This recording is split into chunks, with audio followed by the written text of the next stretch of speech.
Bienvenue sur Cœur de Femme, podcast féminin et chrétien.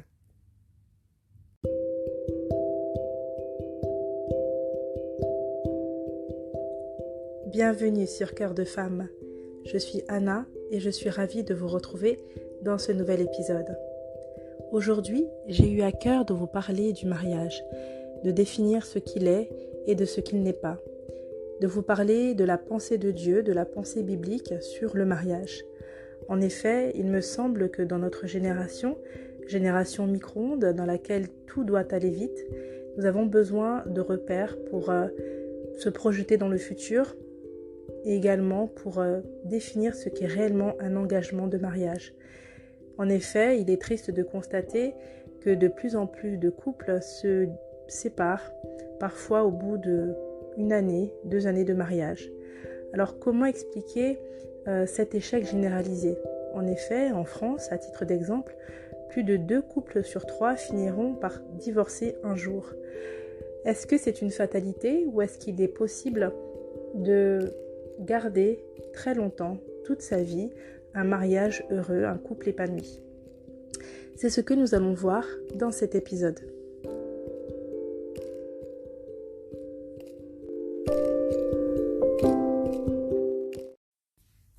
Alors déjà, en préalable, je souhaitais, avant de commencer à rentrer dans le vif du sujet, je souhaitais parler du premier couple, Adam et Ève. Nous en avons parlé notamment dans le premier épisode de ce podcast.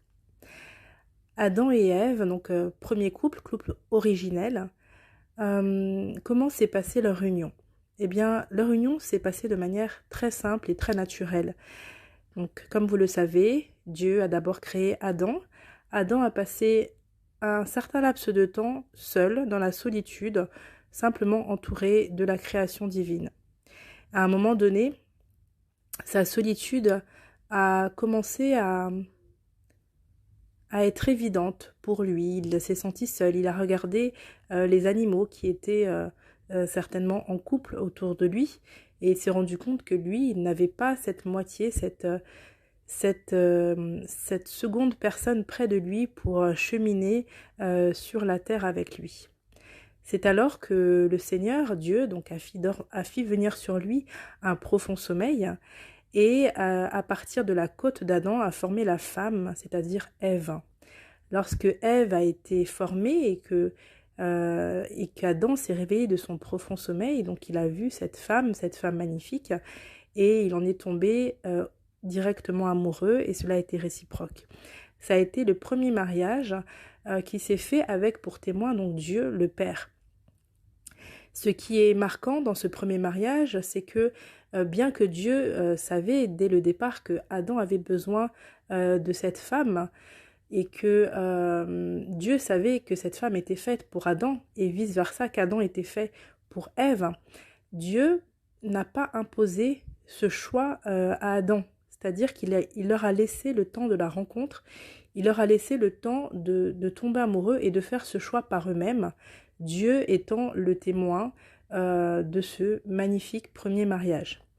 Donc ce qu'on peut déjà tirer et comprendre de cette scène de la Genèse, c'est que dès le départ, le mariage, c'est le choix des 2 êtres qui font le choix de s'engager dans les liens du mariage.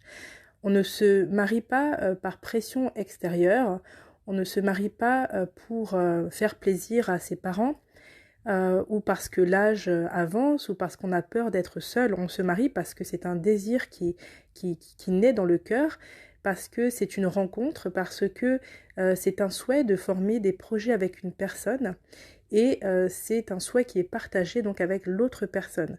On voit bien que dans ce couple originel, il y a donc cet amour des 2 côtés, aussi bien du côté de la femme qui se laisse donc aimer par Adam et du côté d'Adam bien sûr qui, à l'instant où il voit Ève, ressent cette évidence et c'est dès le départ qu'il s'agit de sa moitié quelque part. Donc bien que Dieu soit Dieu et soit le Tout-Puissant, il est intéressant et il est même primordial de voir que malgré cela, il leur a laissé ce choix et cette autonomie de faire cette décision à deux, de décider ensemble, de cheminer, de marcher ensemble, de faire des projets, d'avoir des enfants ensemble. Et ça, c'est très important de le comprendre dès le départ, de comprendre qu'on ne se marie pas pour une pression extérieure, on ne se marie pas pour faire plaisir à la société, pour faire plaisir aux gens ou pour prouver quoi que ce soit. On se marie parce que tout simplement on a rencontré la bonne personne, la personne qui nous comprend, la personne avec laquelle on se sent un finalement, et avec laquelle on se projette dans l'avenir et on se sent, avec laquelle on se sent capable de cheminer dans tout le parcours de vie qui se dresse devant nous. Donc déjà, c'est important de partir de ce point de départ que c'est vraiment une rencontre entre deux personnes et le choix de deux personnes. On ne peut pas se marier en étant quelque part seul à faire cette décision. Il est triste de voir que parfois, dans un couple, il y aura une des personnes qui sera bien plus motivée à se marier que l'autre, et l'autre, quelque part, qui va se laisser porter par le désir de l'autre personne, et qui va rentrer comme ça dans le mariage un petit peu parce que l'une des personnes du couple aura forcé un peu ce choix. Et là, dans ce couple originel d'Adam et Ève, on voit bien que c'était dès le départ un choix commun. Il n'y avait pas de forcing, il n'y avait pas de pression. C'était un amour, c'était quelque chose de naturel. Et c'est ce qui les a conduits tout simplement à aller donc dans ces liens du mariage ensemble avec le Seigneur Dieu pour témoin.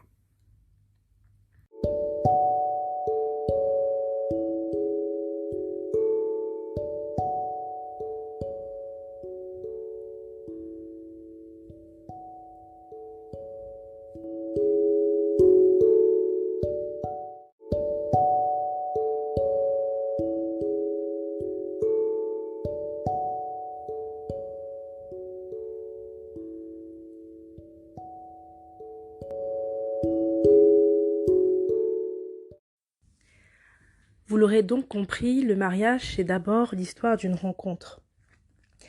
Je vais vous relire ce passage de Genèse qui dit, lorsqu'Adam rencontre Ève, il dit, l'homme dit, voici cette fois-ci celle qui est faite des mêmes os et de la même chair que moi, on l'appellera femme parce qu'elle a été tirée de l'homme. C'est pourquoi l'homme quittera son père et sa mère et s'attachera à sa femme, et ils ne feront qu'un. C'est vraiment, ce passage montre vraiment cette reconnaissance entre les deux êtres.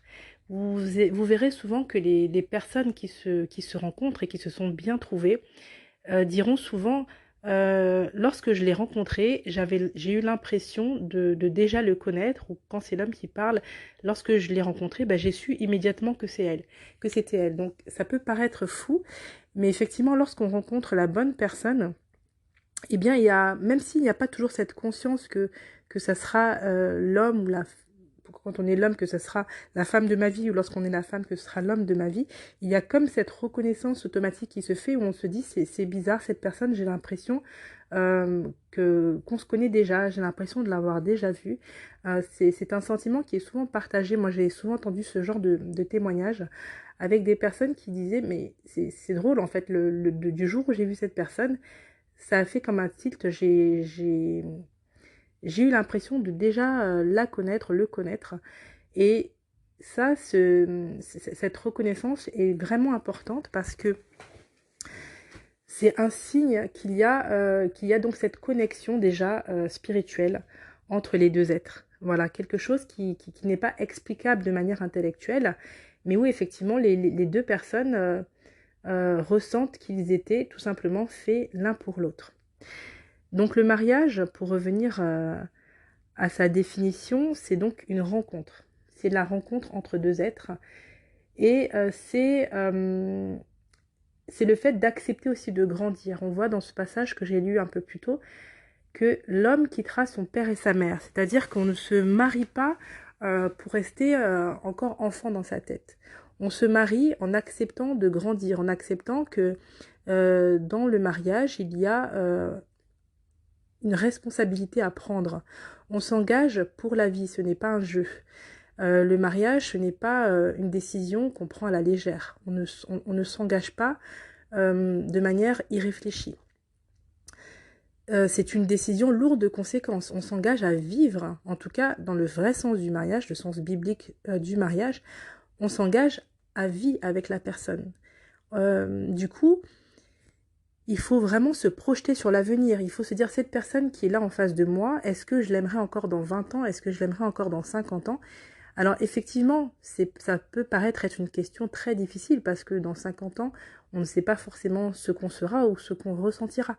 Mais dès le départ, on doit prendre cette décision en connaissance de cause en se disant, je ne prends pas cette décision pour faire plaisir à quelqu'un, je ne prends pas cette décision pour entrer dans un moule ou pour cocher une case. Je prends vraiment cette décision comme un engagement envers cette personne, l'engagement de l'aimer toute ma vie, l'engagement de faire des projets avec cette personne, de respecter cette personne, de construire une vie, d'écrire une histoire avec cette personne et de vieillir avec cette personne, de soutenir cette personne dans les hauts et dans les bas, dans la bonne santé, dans les difficultés, mais aussi dans tous les aspects de la vie. Donc c'est pas une décision qu'on peut prendre comme ça sur un coup de tête. Bien que ce sentiment de reconnaissance dont je parlais tout à l'heure peut être assez immédiat, la décision de se marier doit être mûrement réfléchie et doit vraiment être pesée. C'est vrai que nous vivons dans une génération de l'image, une génération où voilà, il est très courant de voir des photos de mariage magnifiques, des cérémonies toutes plus belles les unes que les autres, des robes de mariée splendides, surtout avec les réseaux sociaux maintenant. Avant, les cérémonies de mariage étaient des événements privés qui restaient dans le cadre familial, les photos se partageaient dans le cadre familial.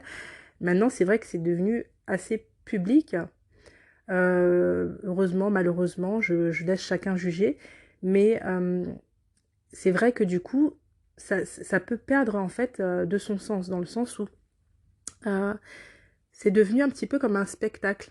Hein. Je ne sais pas si vous l'aurez remarqué, mais on a l'impression comme ça d'une surenchère à la plus belle photo, la plus belle vidéo, à la plus belle déco.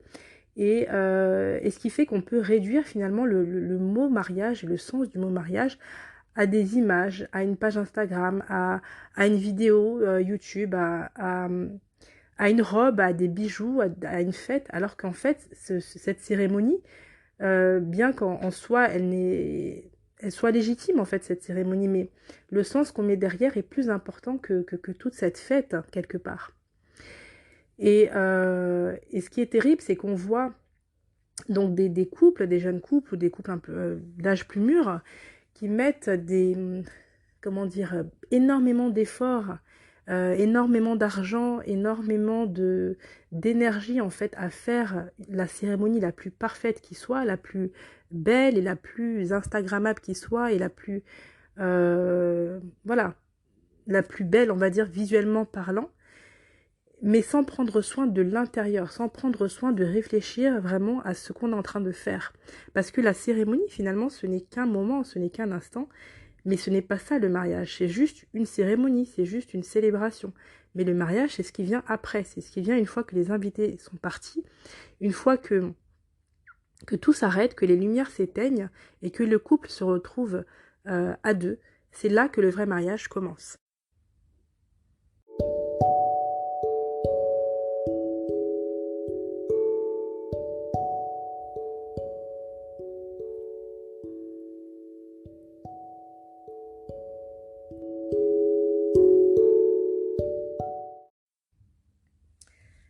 C'est vrai qu'il est choquant de voir qu'en parallèle de toute cette exposition d'images, de photos, de vidéos, de tous, quelque part, ces efforts mis dans de l'apparence, dans des vêtements, dans de la décoration, mais c'est triste de voir que en parallèle qu'on a un accroissement de ce type d'images et de diffusion, et bien en parallèle on a un accroissement aussi du nombre de divorces.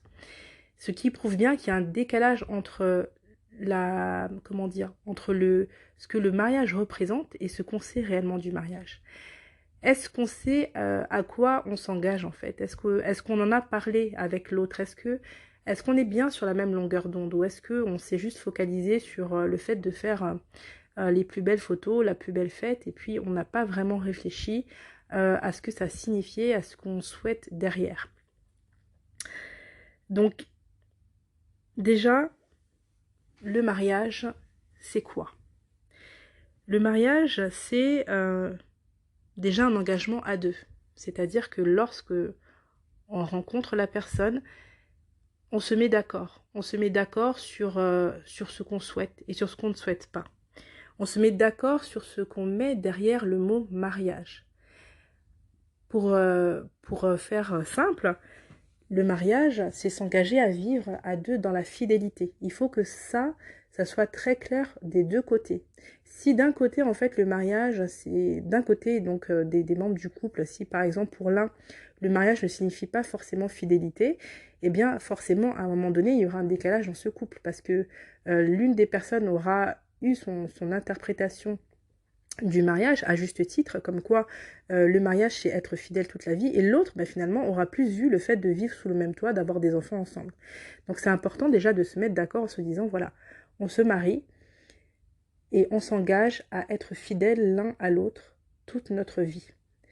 Se marier, c'est accepter de grandir, c'est ne plus être un enfant, ne plus se appeler papa, maman au moindre problème. C'est très courant de voir en fait des couples en fait mariés et puis au moindre difficulté qui appellent papa maman pour se plaindre en fait comme des enfants en fait parce que l'autre nous a contrariés sur ceci ou cela. Ici je ne parle pas de problèmes lourds et graves comme de la violence par exemple, hein. Je parle vraiment de petits conflits conjugaux qui peuvent arriver et où des personnes en fait vont tout de suite appeler la terre entière pour raconter ou poster sur les réseaux sociaux les difficultés qu'ils rencontrent, etc.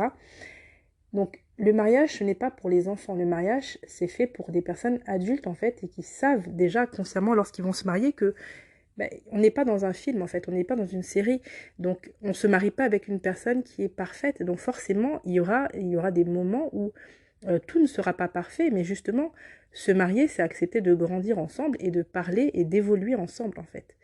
Donc déjà se mettre d'accord sur le fait que oui, on s'engage à vivre ensemble, on s'engage à communiquer, parce que forcément dans notre marche, dans notre vie, on va rester des années ensemble, forcément il y aura toujours un moment donné, il y aura forcément un moment de tension, il y aura peut-être des fois des problèmes de communication, des problèmes de compréhension, ça peut être sur un projet, ça peut être sur une façon de gérer la maison, etc. Eh bien, dès qu'on a un petit problème, le réflexe à avoir, ce n'est pas de passer un coup de fil ou d'alerter la terre entière. Il faut déjà communiquer avec la personne qui est justement censée être la première personne à qui tu te confies, hormis à Dieu bien entendu. Donc, lorsque on se marie, on prend donc l'engagement de grandir ensemble, de faire preuve de maturité ensemble, de s'être fidèle. On prend l'engagement de se respecter aussi. Il est vraiment malheureux de voir dans des couples en fait beaucoup de familiarité, un manque de respect entre les époux. Et ça conduit à une familiarité, ça conduit à une mise en abîme en fait du lien conjugal. Et ça conduit également donc à un manque d'honneur en fait. Se marier, c'est honorer l'autre, c'est respecter l'autre. Honorer, ça veut dire respecter, ça veut dire prendre du temps et soigner en fait la relation que l'on a avec son conjoint, avec sa conjointe. Et du coup, c'est ça, c'est vraiment important dès le départ de se dire, voilà, moi, dans la définition que j'ai du mariage, il y a le respect, il y a la fidélité, il y a la maturité, il y a la communication. Et il faut vraiment que les deux personnes du couple soient bien d'accord avec cela pour pouvoir cheminer ensemble. Si le couple n'a pas appris à communiquer au départ, forcément, à un moment donné, ce couple va droit au clash, puisque quand on vit ensemble, quand on vit sous le même toit, qu'on fait des projets, il y a forcément à un moment donné il faut accorder se mettre au diapason l'un de l'autre en fait.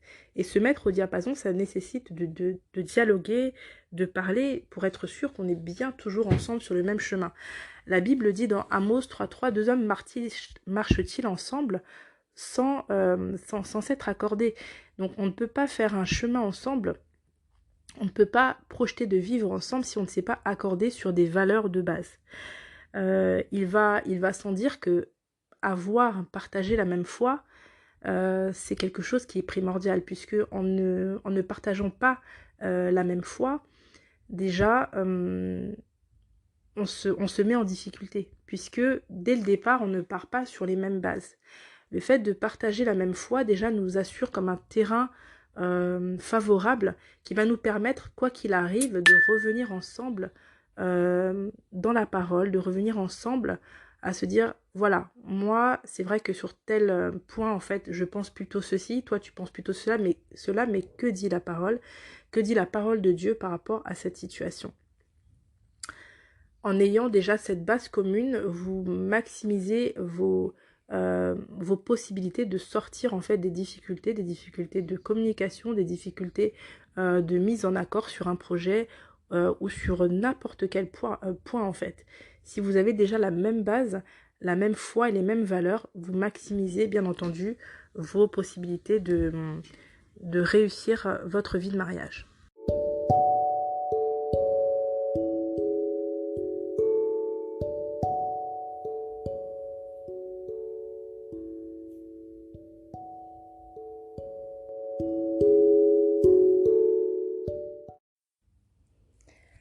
Alors, donc, au moment où on se marie, il faut aussi avoir conscience de la différence. On est une femme, on souhaite se marier avec un homme, et vice-versa, on est un homme et on veut se marier avec une femme, parce que je sais qu'il y a des hommes qui écoutent le podcast Cœur de femme, et tant mieux, parce que c'est un podcast qui est inclusif et qui veut parler en fait à tout le monde. Mais il faut avoir conscience des différences. Nous ne sommes pas identiques. Les hommes, les femmes n'ont pas forcément tous les mêmes attentes. On est tous différents. Mais par contre, avoir conscience de cette différence, c'est vraiment une force. Il serait une erreur de se dire en se mariant que l'autre doit être notre clone. Parce que si on se marie, c'est parce que l'autre a des choses qui nous plaisent, il y a des choses qui ressemblent peut-être à ce qu'on est, mais il y a aussi d'autres choses dans les traits de caractère, dans la personnalité de l'autre qui nous plaisent et qui sont différentes de notre personnalité. Vous allez souvent voir, il y a des couples qui fonctionnent très bien, mais qui sont très très différents. Vous allez avoir par exemple un couple dans lequel l'homme sera très extraverti et la femme sera très introvertie. Et pourtant, ce couple va très bien fonctionner parce que justement, il s'équilibre. La femme va apporter cette discrétion à l'homme, ce côté privé, et l'homme va justement tirer sa femme vers l'extérieur, va lui ouvrir d'autres horizons.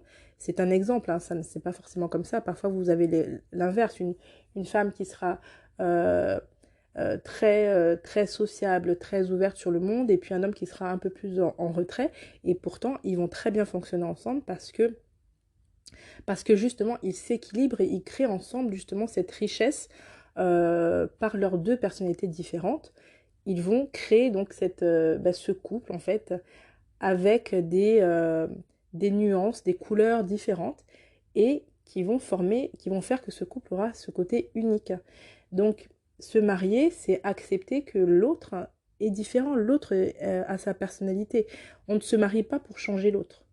On ne se marie pas pour faire en sorte que l'autre soit notre clone, pense exactement comme nous, soit exactement comme nous, range exactement la maison comme nous, ait les mêmes goûts de déco que nous. Ça peut arriver que tout soit identique, mais alors excusez-moi, c'est très très rare. En général, quand vous prenez un couple, ces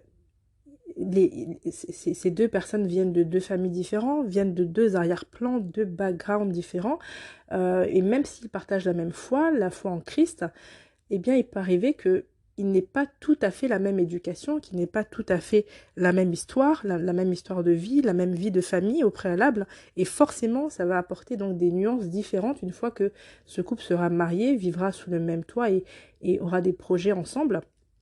Forcément, il y aura des choses qui vont très bien fonctionner, mais il y aura aussi des moments où il faudra ajuster parce que, on va prendre un exemple tout basique, ce qui est ordonné pour l'un, ça sera peut-être désordonné pour l'autre, et ce qui est important pour l'un sera moins important pour l'autre.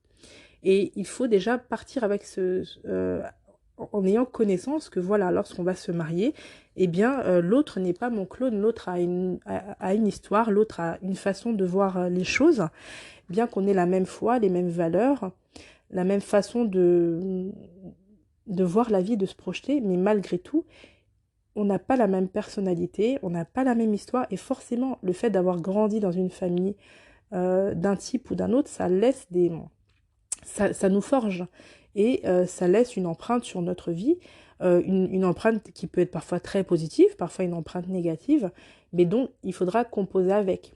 Ça ne veut pas dire que personne ne va évoluer dans le couple. Ça veut dire justement qu'au départ, lorsque le couple va se marier, puis va habiter sous le même toit, eh bien, au départ, il y aura comme un ajustement. Et cet ajustement, il vient, en général, dans les premières années de mariage, notamment dans la première année de mariage, il y a cette zone un petit peu d'ajustement. Mais c'est le cas dans toutes les choses nouvelles. C'est comme quand vous commencez un nouveau projet, un nouveau travail, etc. Les premiers mois, la première année est toujours très intense parce que tout est nouveau, il faut poser les bases en fait. Une fois que ce cap est passé, il est beaucoup plus simple en fait pour le couple de construire, etc. Mais les premiers temps sont souvent des temps d'ajustement et il ne faut pas que les jeunes couples, donc en tout cas les couples qui récemment mariés, prennent peur lorsque, une fois qu'ils sont rentrés dans le mariage et qu'ils ont bien pris soin de se marier avec une personne qu'ils aiment et qu'ils respectent et qui est une personne qui a les mêmes valeurs, la même foi, il peut arriver malgré tout que dans les premières années, eh bien, il y ait un temps comme un temps d'ajustement et qui peut être éprouvant, hein, disons les choses, qui peut être éprouvant pour le jeune couple parce qu'effectivement, parfois, on pense que la vie, c'est comme un film, c'est comme une série où tout est rose, tout est parfait, etc. Non, la vie, c'est pas comme ça. Il peut y avoir des fois des difficultés. Ça peut être des difficultés matérielles, des difficultés de communication. Il peut y avoir des difficultés sur plein de choses, en fait, liées à la vie commune, à la vie sous le même toit, tout simplement. Et ça, il faut en avoir conscience en amont pour bien vivre cette période d'ajustement. Si on n'en a pas conscience en amont, eh bien, on va paniquer au moment où les premiers conflits vont arriver, en se disant, oh là là, mais je me suis trompée, je ne me suis pas mise avec la bonne personne, etc. Si on a vraiment fait le choix en mettant les valeurs divines, en fait, en premier lieu, en mettant ce projet de mariage en prière, et en ayant la paix que vraiment c'est le choix de Dieu pour nous, eh bien, voilà, il faut juste en fait continuer en fait à mettre le Seigneur au centre de notre union, à prier ensemble aussi, c'est très important. Il y a malheureusement beaucoup de couples qui ne prennent plus le temps de prier ensemble et forcément, là où ils pourraient mettre peu de temps à régler un petit problème, un problème de communication, ils vont passer des mois en fait à se chercher, à se bouder l'un l'autre, alors qu'en fait, la solution se trouve dans le Seigneur, la solution se trouve dans la parole de Dieu et dans la prière commune au niveau du couple.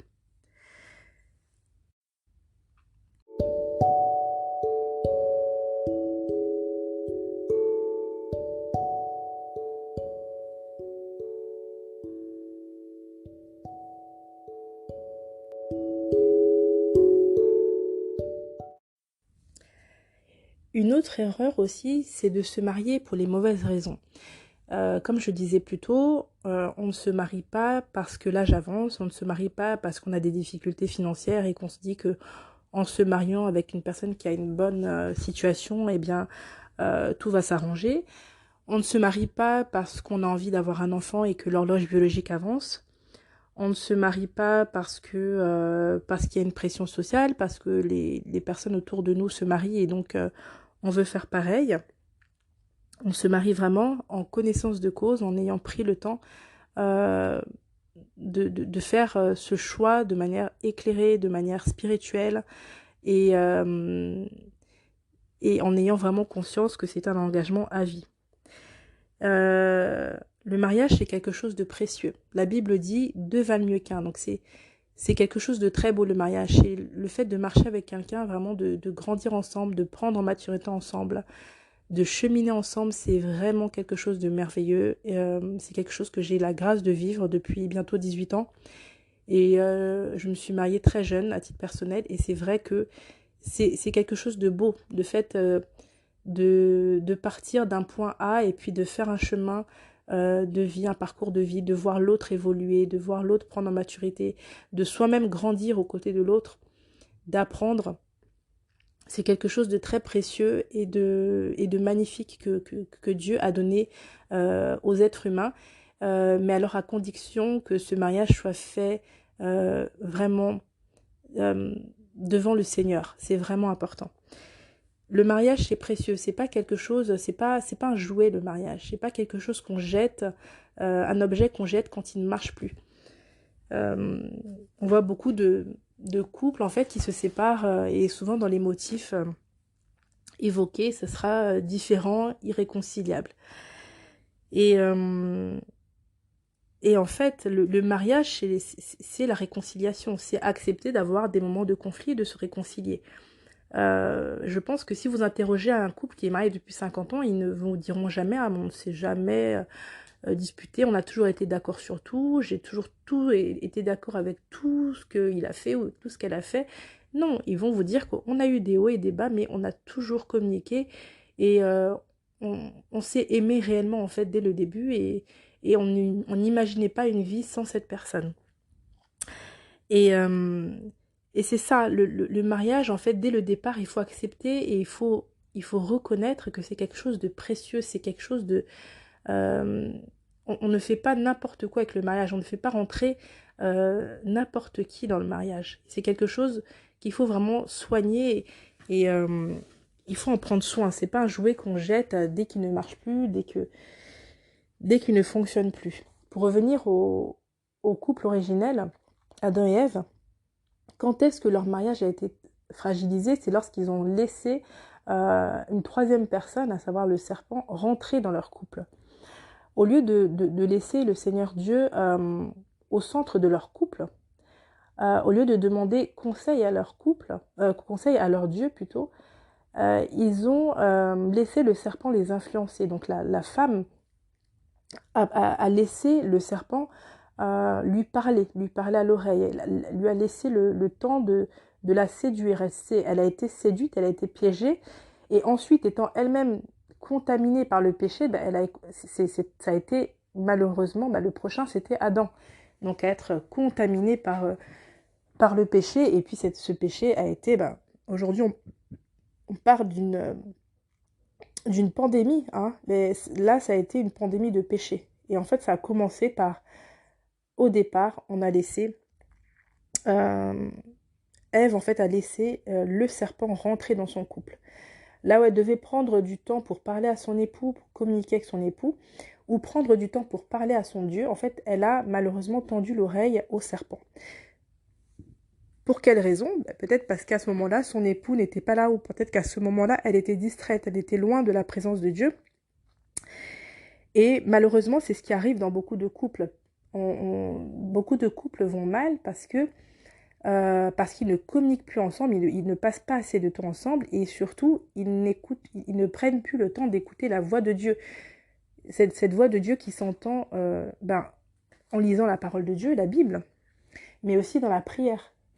Si on n'a pas cette vie spirituelle, si on ne prend pas ce temps vraiment devant la face de Dieu, eh bien, il y a une troisième personne qui va venir s'immiscer dans le couple, et cette personne-là, c'est Satan. Et Satan étant le maître du mensonge, et Satan aimant se déguiser en ange de lumière, va prendre parfois des formes diverses et variées pour venir s'insérer dans le couple. Et il ne va pas forcément séduire la femme, il peut séduire l'homme d'une manière ou d'une autre. Donc l'ennemi peut s'insérer dans le couple par beaucoup de choses, par une troisième personne, vraiment une personne physique qui va venir prendre une place de plus en plus importante dans le couple au point de venir les déranger, les empoisonner, mais sans même qu'ils se rendent compte. Ça peut être beaucoup de choses, ça peut être une distraction, ça peut être une activité, ça peut être énormément de choses en fait mais en tout cas, là, le point commun entre ces différents points qui peuvent venir contaminer et agresser un couple, ça sera toujours lorsqu'on laisse la place à une tierce personne, à une tierce chose, venir s'immiscer entre le couple. Et c'est là le début de la destruction. Donc déjà, quand on se marie, il faut se dire, voilà, on forme, à partir d'aujourd'hui, on forme une équipe en fait. Je ne suis pas contre toi, tu n'es pas contre moi, on n'est pas des ennemis, on est la même équipe, on fait partie de la même équipe. Et si toi tu vas mal, moi je vais mal aussi. Donc le but du jeu, c'est qu'on aille bien tous les deux et qu'on s'entraide. S'il y en a un qui est plus faible, eh bien l'autre le soutient de manière naturelle, mais le soutient aussi dans le spirituel. Et lorsqu'on comprend cet esprit d'équipe, le fait qu'on est un, eh bien à ce moment-là, on solidifie son couple et on fait en sorte que on va de plus en plus loin ensemble.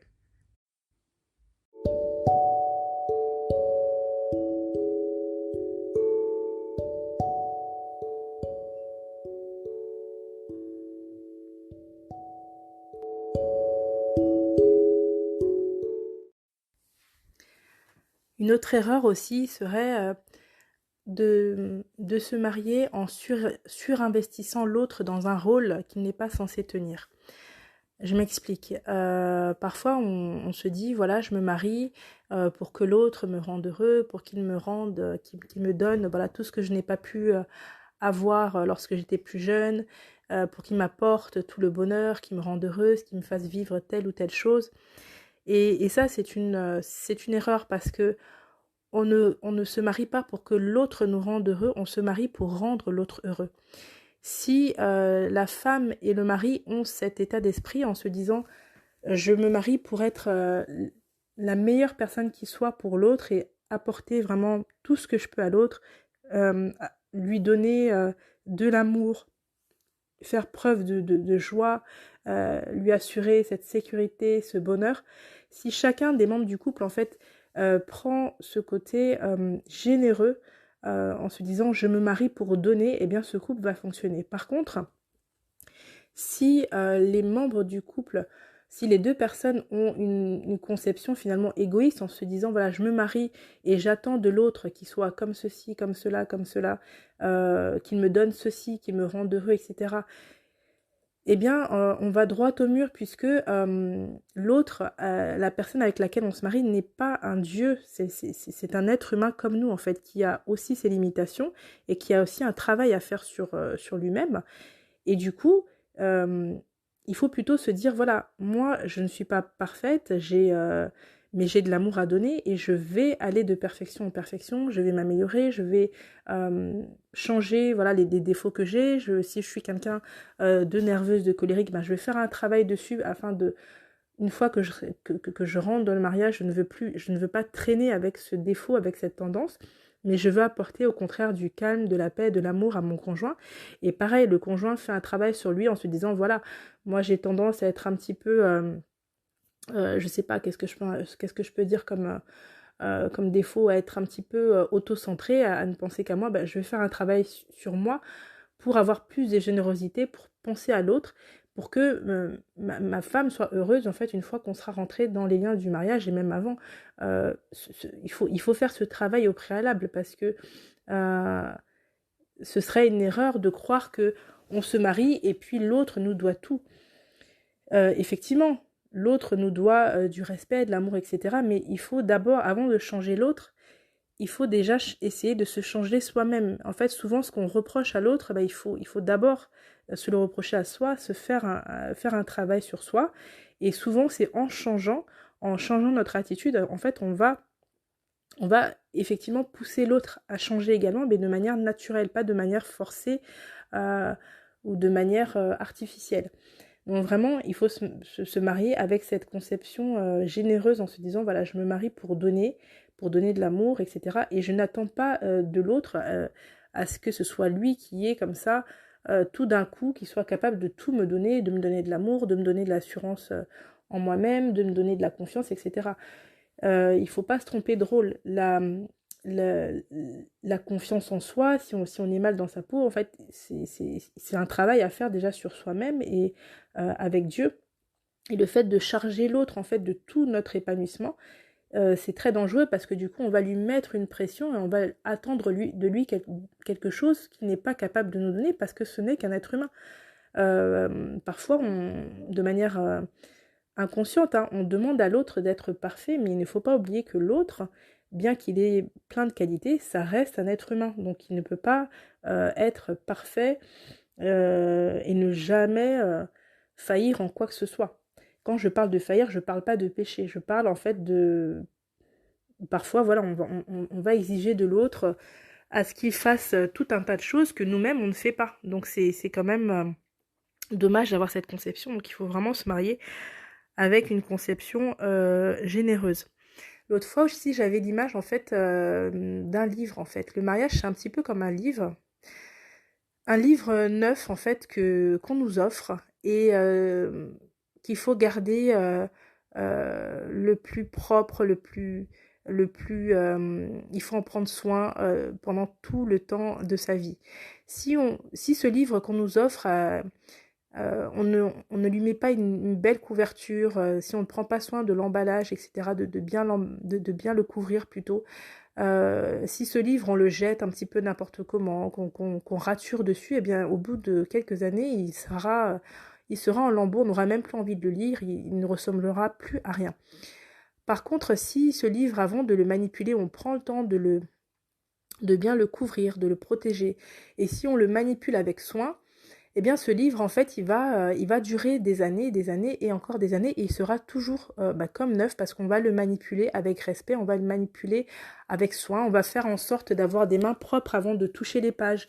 On pourra faire des annotations dessus mais de manière propre, de manière respectueuse, j'ai envie de dire. Et le mariage, c'est un petit peu ça, c'est comme un livre en fait dans lequel il y aurait des pages écrites et des pages vierges. Les pages écrites, ce que je peux dire pour étoffer un petit peu cette image, c'est que les pages écrites, ce sont les événements de la vie qui vont nous arriver et sur lesquels on n'a pas de maîtrise. Ça peut être une situation, par exemple, un enfant qui tarde à venir. Voilà, par exemple, le couple marié souhaite avoir un enfant et puis au bout de 1 an, 2 ans, 3 ans, la femme ne tombe pas enceinte. Ça, ce sont les parties écrites du livre, c'est-à-dire les choses de la vie qui vont nous arriver de toute façon, sur lesquelles on n'a pas forcément le contrôle, mais qui vont nous arriver. Et puis dans ce livre, il y a aussi des pages blanches, c'est-à-dire c'est ce qu'on va écrire à deux en prenant voilà, ces événements de la vie qui vont nous arriver, eh bien, on prend le temps d'écrire notre histoire à deux, de se dire, voilà, cette épreuve qu'on est en train de traverser, est-ce qu'elle va nous détruire ou est-ce qu'elle va nous construire?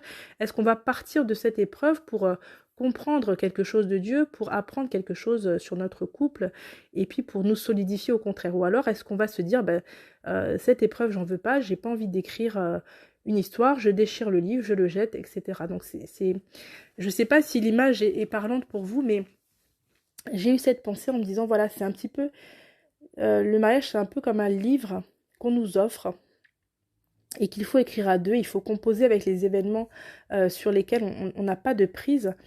Et puis les autres pages vierges, c'est la réaction qu'on aura face aux événements de la vie. Et ça dépend entièrement du couple. Voilà, qu'est-ce qu'on va faire avec les imprévus? Qu'est-ce qu'on va faire lorsqu'il y aura des difficultés qui peuvent être d'ordre des défis de la vie? Ça peut être des difficultés financières, ça peut être des difficultés relationnelles, temporaires. Ça peut être plein de choses en fait, des difficultés familiales, ça peut être un problème de santé, ça peut être tellement de choses parce que la vie sur Terre, voilà, elle est jonchée de défis. Et qu'est-ce qu'on en fait de ce défi? Est-ce qu'on les laisse prendre le dessus sur nous ou est-ce que on se décide à se dire, voilà, ce défi-là, cette difficulté, elle n'aura pas notre peau, mais on va au contraire l'utiliser comme un marchepied, on va l'utiliser pour apprendre quelque chose, pour apprendre une leçon de Dieu ensemble, et on ressortira de cette épreuve, de cette difficulté ou de ce défi plus fort et en ayant appris une leçon de Dieu. Voilà, c'est un petit peu l'image que je voulais vous donner pour terminer ce podcast.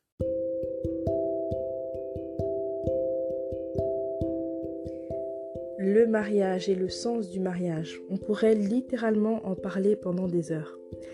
Saviez-vous que le premier miracle public de Jésus s'est fait dans des noces, notamment dans les noces de Cana? Jésus y a changé l'eau en vin. Ce n'est certainement pas un hasard si Dieu a choisi des noces pour que Jésus, son fils, accomplisse son premier miracle public. cela montre à quel point le mariage est précieux aux yeux de Dieu. Le mariage, c'est une bénédiction que Dieu a voulu pour ses enfants, pour ses fils et ses filles, pour nous qui sommes ici sur cette terre. C'est pourquoi il faut vraiment l'aborder avec le plus grand respect et avec vraiment cette vision spirituelle des choses. Toujours pour rester sur cette symbolique spirituelle donc, du mariage, la Bible invite les hommes à aimer leurs épouses comme Christ a aimé l'Église en se donnant lui-même. Jésus est le symbole vraiment de l'époux parfait, et plus que ça, il est l'époux parfait, il est l'époux de l'Église qui est le corps du Christ, l'Église qui est son corps. Et le fait de se donner à elle par amour, donc cela montre l'importance du sacrifice, du don de soi, et qui est nécessaire dans le mariage. Et nous aurons l'occasion de parler et d'aborder encore d'autres thèmes en lien avec l'amour, en lien avec le mariage, avec la famille et aussi prochainement lors de futurs podcasts. En attendant, je vous invite à faire connaître ce podcast autour de vous, à le partager si en tout cas vous pensez qu'il peut aider une personne autour de vous. Je vous dis à très bientôt dans un prochain épisode de Cœur de Femme.